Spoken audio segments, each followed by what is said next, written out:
The Daily Stoic, April 12th. Gonna keep it going. Reject tantalizing gifts. Atreus.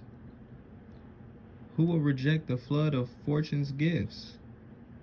Thyestes. Anyone who has experienced how easily they flow back. Seneca, Thyestes 536.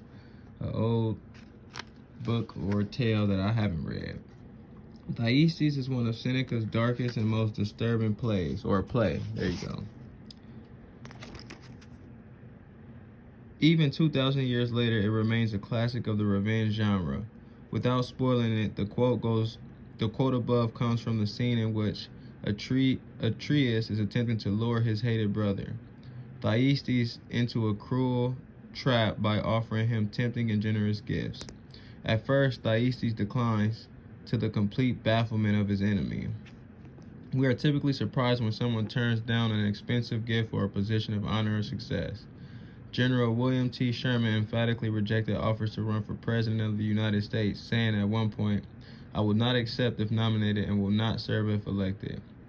If his friend Ulysses S. Grant made such a Sherman-esque statement, as such rejections are now known, Grant certainly would have preserved his own legacy from the disastrous turn of events it suffered. Despite his initial misgivings, Thyestes is ultimately tempted and persuaded to accept fortune's gifts, which turned out to be a ruse hiding devastating tragedy. Not every opportunity is fraught with danger, but the play was intended to remind us that our attraction toward what is new and shiny can lead us into serious trouble. If it's tantalizing, it's alluring, it's tempting, but it might have some effects on the back end that gives reason for it being tantalizing. For example, you might get a excuse me, a bonus from your boss, and you're like, oh, okay, I accept. Might come with more work though. You might get a gift, magnanimous gesture from somebody of a high position in your life, buy you a car, and then next thing you know, they want to possess you.